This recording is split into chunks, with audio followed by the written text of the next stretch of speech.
Hey, kembali lagi kita ngobrol di radio. Di mana kalau bukan di Radio Talk.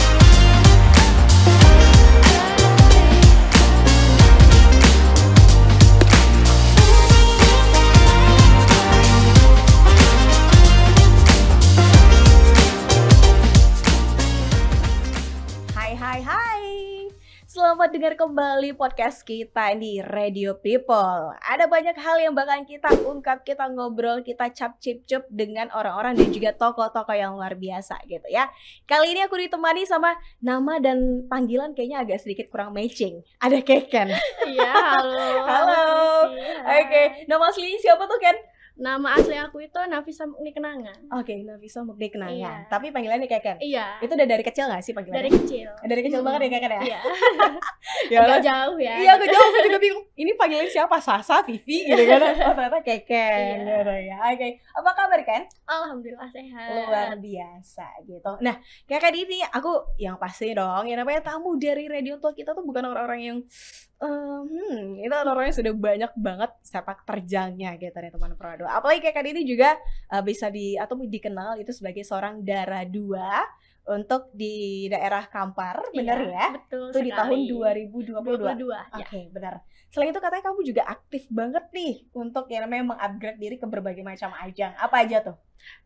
Untuk pertama kalinya aku ikut ajang itu pada tahun 2019 nih. Oh, 2019 pertama kali. Pertama kali setelah lulus SMP berniat untuk challenge diri nih keluar dari zona nyaman pada ajang Duta Remaja Riau. Oh, Duta Remaja waktu itu awalnya gitu ya. Iya, dan alhamdulillah terpilih menjadi juara 2. Setelah itu kami yang juara 1 juara 2-nya diutus ke nasional juga sebagai Duta Wisata Nasional. Oh, Duta Wisata Nasional. Lanjut lagi di 2021 ada lagi lanjut nggak sih setelah di 2019? Sewaktu itu kita dihadapi dengan COVID. Oh, jadi iya. pageant-pageant di provinsi itu kan Itu ya agak diberhenti.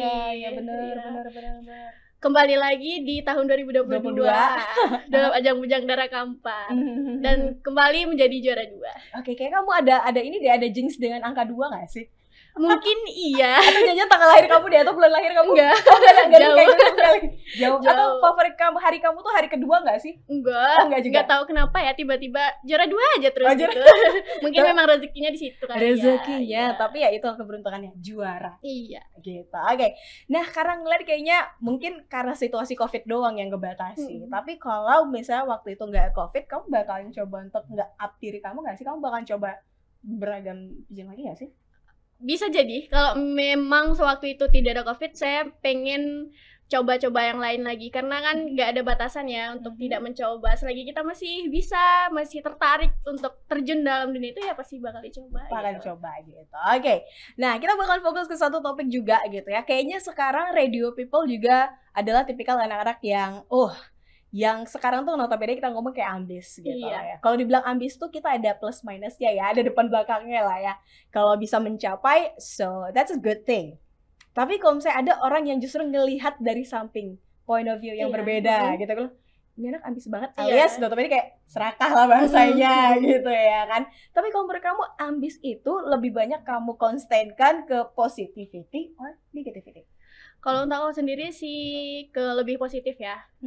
Kalau ambisnya itu lebih ke arah kita ambis untuk menjadi yang terbaik saja, bukan untuk kan dalam ajang seperti ini tuh kan ada juara 1, 2 dan 3-nya. Benar. Tapi aku lebih fokusnya ke ambis untuk menjadi yang terbaik aja, menampilkan yang terbaik pada ajang itu. Untuk masalah juara ataupun hasilnya nanti ya itu tergantung. Kalau kita udah mengusahakan yang terbaik, maka pasti hasilnya itu akan mengikuti dengan yang terbaik juga. Oke, gitu ya. Berarti ngambil dari sisi positifnya. Iya. Tapi gini deh, kita kilas balik dengan masa-masa waktu kita mungkin dari SMP atau SD gitu ya kan. Dapat nilai, saya ya nilainya A semua gitu ya kan. Tapi ada dapat B+ tiba-tiba 1. Entah kenapa rasanya kayak kita tuh nyalahin diri sendiri. Kecewa. Iya, pernah. Waktu itu di SD selama dari kelas 1 sampai kelas 4 itu juara umum, juara 1. Kelas 5 udah gak juara, tiba-tiba nangis. Saking kecewanya sama diri sendiri gitu. Bener-bener kayak gak hanya sekedar untuk nyalain, tuh lah gara-gara mama gak nganterin aku pergi les. Selain itu itu kayak ini aja kok salah sih, ini kok kayak gini ya gitu ya kan. Itu menurut kamu tuh udah kayak step atau perilaku yang namanya ambis juga gak sih sebenarnya? Bisa dikatakan iya. Karena dari awal itu tujuan kita kan memang ya untuk mencapai target yang kita tuliskan sendiri untuk diri kita sendiri, tapi tiba-tiba ternyata hasilnya itu tidak sesuai. Di situ rasa ambis yang tadi tiba-tiba melaju tinggi nih dalam diri kita tiba-tiba down, dan itu membuat diri kita kecewa sama diri kita sendiri. Kecewa dengan diri sendiri. Ada nggak sih cara spesialnya kamu gitu ya ketika udah memang kecewa gitu kan? Gimana cara nyadarin? Sebenarnya bukan cuma kita loh, orang yang lain juga ngerasain gitu. Mungkin ini stepnya kita doang, karena ada next step yang harus berjalan. Gimana cara kita untuk nge-realize dan akhirnya nggak sekedar nyalahin diri sendiri terus gitu loh, gara-gara memang si saking ambisiusnya kita tuh. Kalau untuk aku sendiri sih evaluasi diri sih yang lebih penting. Evaluasi diri terlebih dahulu, di mana kurangnya, di mana kesalahan kita. Apakah selama proses yang kita jalani itu ada kesalahan-kesalahan yang pernah dilakukan gitu sampai kita mendapatkan hasil yang tidak sesuai. Setelah itu kalau misalnya kita sudah melakukan evaluasi, kita boleh kok refreshing atau dengan cara me time yang kalau anak-anak sekarang itu kan me time katanya, biar kembali lagi nih positif vibes-nya ke dirinya sendiri begitu. Oke. Tapi penting nggak untuk bisa mencapai yang namanya ketenangan tadi? Satu ketenangan, terus satu lagi mungkin kayaknya target tadi. Point of view dari orang itu penting nggak untuk kita dengarkan dan itu? Penting sih. Penting juga ya? Penting juga. Iya.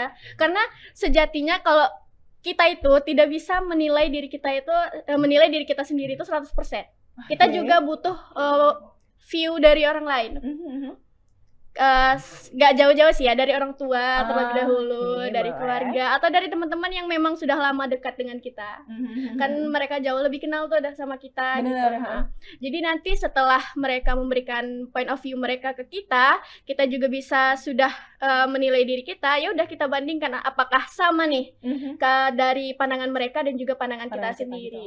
Gitu ya, bener sih. Makanya deh, ya kalau misalnya ada pendidikan atau mungkin kayak ya prestasi di era sekarang kan gak hanya mementingkan dari nilai doang, tapi dilihat juga dari point of view perilaku, karakteristik tadi ya kan, itu juga di aspeknya. Jadi gak hanya sekedar nilaiku bagus berarti aku juara gitu. Gitu ya mikirnya ya. Oke. Nah, Radio People, kalau misalnya ngomongin masalah ambisi kayak tadi, menurut kamu nih ya kan, ambisi apa yang menurut kamu tuh paling unik dari jenjang atau mungkin proses hidup kamu sendiri? Ambisi yang menurut kamu tuh bener-bener kamu tuh mendedikasikan waktu kamu, tenaga kamu, pikiran kamu memang untuk menggapai itu.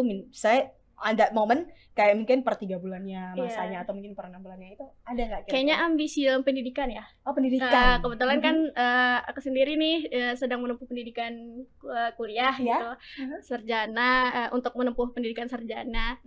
Dan ambisi yang ada dalam diri aku sendiri itu sekarang ini harus bisa selesai dengan cepat dan tepat. Itu ya, benar. Kayak memang selama ini kan baru semester 4 nih. Semester 4 ini aku usahain untuk memang nge-push diri aku dalam mengerjakan tugas, dalam proses kegiatan belajarnya ataupun yang lain selama kegiatan di kampus memang aku ikutin dengan baik gitu ya. Karena memang benar-benar itu jadi target kamu dan kamu dedikasikan banget waktu kamu gitu ya untuk udah selesai dan juga dapat titel yang memang kamu pengen juga dari awal ya. Aduh, semester 4 masih panjang perjalanan tapi masih bisa kok ya, masih bisa mudah-mudahan diwujudkan berapapun targetnya, karena setiap orang kan beda-beda. Ada yang mungkin ya yang penting aku lulus itu juga udah target gitu ya, yang penting aku sekian ini ya udah itu juga target gitu. Setiap orang beda-beda, tapi ya itu kayak tadi, jangan lupa untuk evaluasi diri kalau kata Keken tadi ya. Gak apa-apa sesekali gunakan POV-nya dari orang, karena kita nggak 100% bisa menilai diri kita. Wow. boleh. Oke, thank you Ken untuk waktunya kali ini. Terima kasih. Nah, Radio People, gimana tanggapan kamu? Kamu tipikal ambisi yang gimana sih? Kamu tuh ambisi akan apa? Dan biasanya goals kamu tuh apa untuk di 2024? Silahkan jawab di kolom komentar dan kita bakal balik lagi di sesi selanjutnya. Kita pamit. Bye.